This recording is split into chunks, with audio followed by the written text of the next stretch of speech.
You might have noticed the shelves are a little bit bare, and that is because I'm going to tell you everything I've bought in the first half of 2023.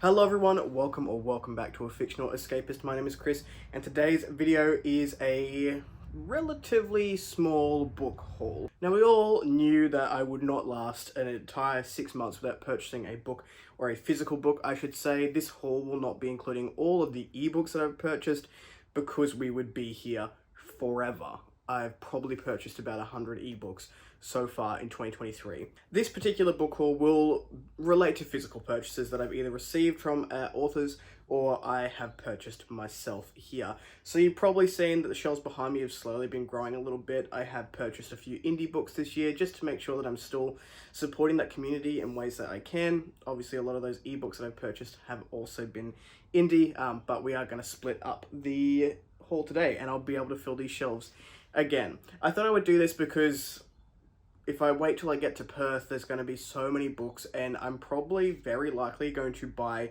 the same number of books that I have got here from 6 months within like a week of being in Perth, just to get that sweet bookish dopamine hit. So let's jump in. We're going to do these in categories. The first category is going to be books that have been very graciously sent to me by the authors one way or another. I will then go into trad published books that I've purchased, and then we'll finish off with the indie books that I've purchased. Probably since November of 2022 was the last time that I did a haul, and they've been received to this house rather than the old house. So let's crack into it. All right, jumping into books that have been sent to me by the author in one way or another. The first one is Heliotrope. This is by Palmer Pickering. This was probably one of my favorite reads of 2022 and one that I'm already itching to get back to. This is a very slow burn, epic fantasy, found family. It's a massive adventure. It was so beautifully written as well. It still holds one of my very favorite scenes ever written, or ever read, I should say, for me, in any book, and that is the opening scene of the pear tree, the mosaic pear tree being created. So this one is by Palmer Pickering. Thank you so much, Palmer, for sending this one my way. It came in a lovely box with a few other bits and bobs. I use one of the bookmarks in nearly everything that I read. There was a few bookmarks in there, and they are certainly still floating around. The next one I received was by Sarah K. Bolstrop, and that is The Way of Unity. This one was sent out by the author for an Escapist book tour, which I happen to be on, and I live in the same country as the author, so she was very kind and sent this my way. One of the most unique fantasy novels I've ever read. It's sort of medieval. It's got, I would say, magical realism at the forefront, and really deals with a lot of deep religious undertones, and I loved it. This was my first 5-star read of the year, or maybe it was the second. Maybe Vevensong was the first. Next up, I have The Awakening Fire. This is by Cassidy Faylene. This is a YA epic fantasy and very enjoyable, following 3 main POVs as they all fight for the throne. This was such a quick read, and I had such a good time with it, so thank you, Cassidy, and also thank you, Sarah, for sending those my way. Moving on from there, the only one that I haven't read in this list so far is Anonymity by Alexandra Almeida. This is a sci fantasy with some queer representation, and it will be on my TBR until I finally read the book. So I have not read this one yet. I'm looking forward to it. Thank you so much, Alexandra, for sending that one my way. And to finish off the books that have been so kindly gifted to me, I have Carved Amidst the Shadows by M.T. Fontaine, my favorite read of this year so far. So I've gone on about this one enough, and there was a review quite recently, which I'll just put in the cards up above if you want to check that one on out. But this one is signed. Isn't that nice? I think this one is signed too. Haha, I got a note in this one, and there's one of the bookmarks that I keep. I think I've got 2 of those bookmarks, and there's one in a book currently somewhere. All right, those are the books that have been gifted to me very kindly by the authors. Again, thank you so much to the authors for sending those my way. The next pile that we have is the traditionally published pile, and to start this one off, we have Blood by Tony Scialetto. This is a series that I will be reading in 2023, and I managed to find this one for like $4 in a secondhand bookstop when we went to the beach one day, and I said, oh, there's a bookshop. I'm just going to go in there. I promise I won't buy anything.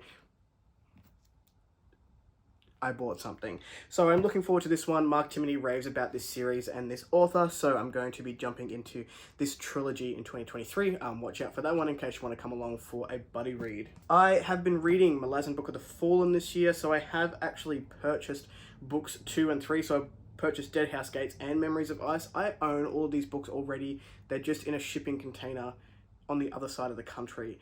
I definitely needed to read these physically, and not even like ebook copy. I needed a physical copy to ground me in this world for the first 3, but now I have switched to the ebooks for book 4 and onward. I think I'm pretty good now in terms of being able to establish where we are in the world and following on with an e-copy. So the second book, Dead House Gates, I've already donated to a small library down the road, and I'll do the same with this one now that I've finished it up. This one is a bit of a personal one. This is Dirty Laundry. This is by Roxanne Gray. No, this is by Richard Pink and Roxanne Emery. I don't know where Roxanne Gray came from. This couple is really dispelling the negativity around ADHD and having a partner or a spouse with ADHD. My partner has ADHD, and it can be very frustrating for me as someone who is a planner and doesn't really cope with the chaos.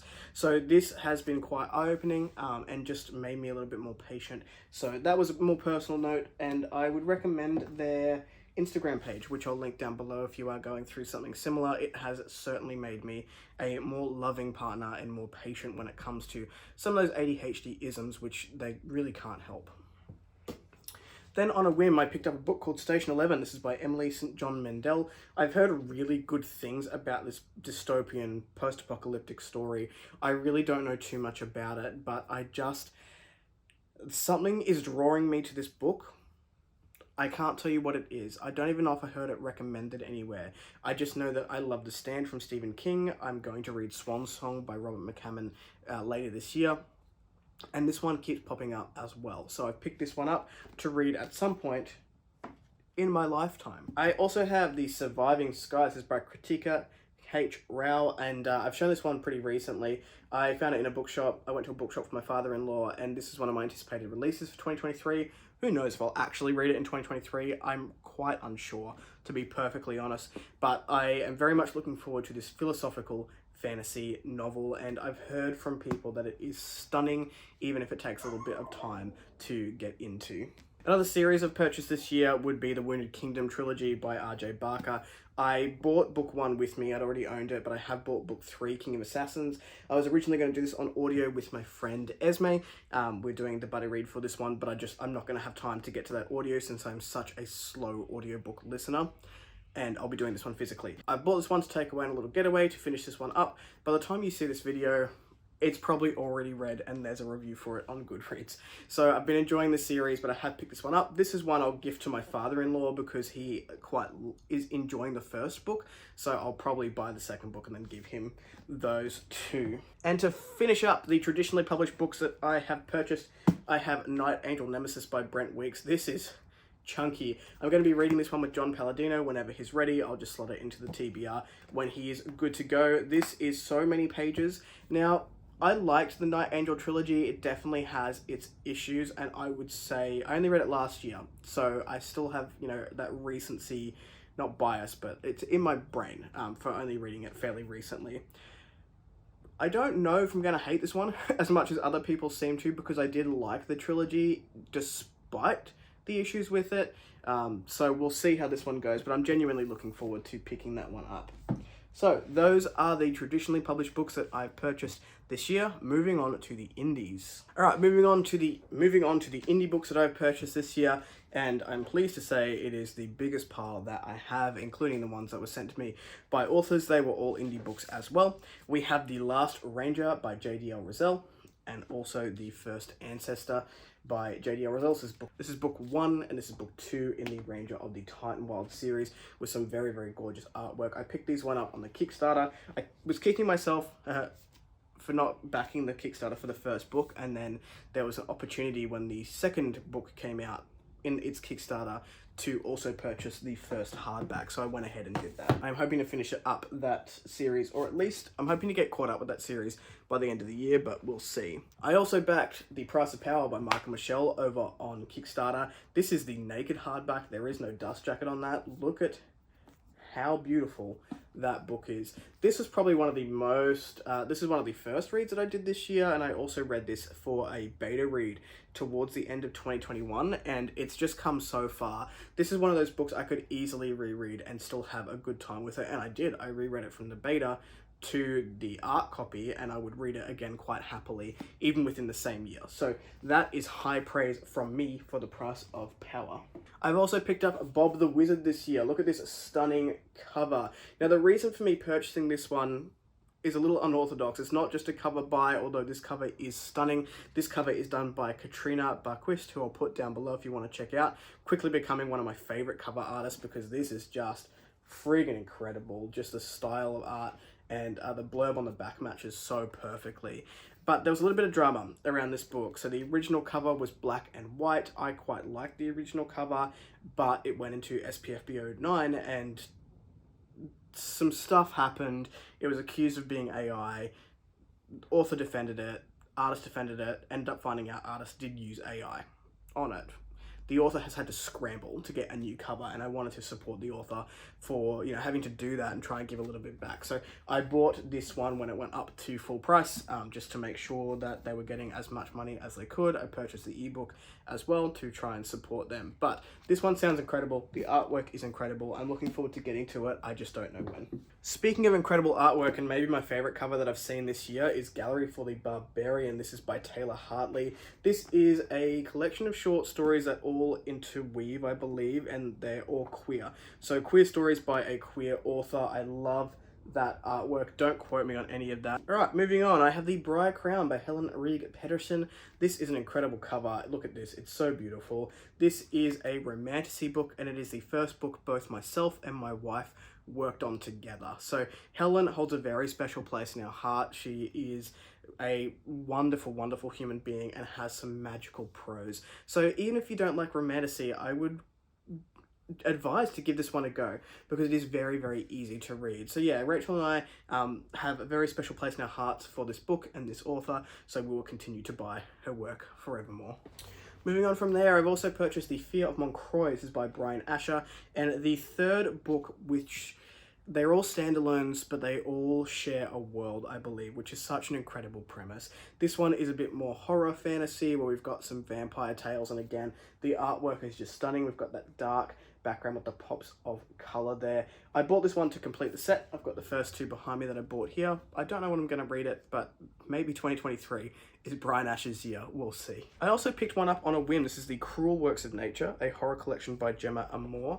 This, I don't know, something about this just called to me. I don't know, something about this just called to me. And I do like a bit of horror.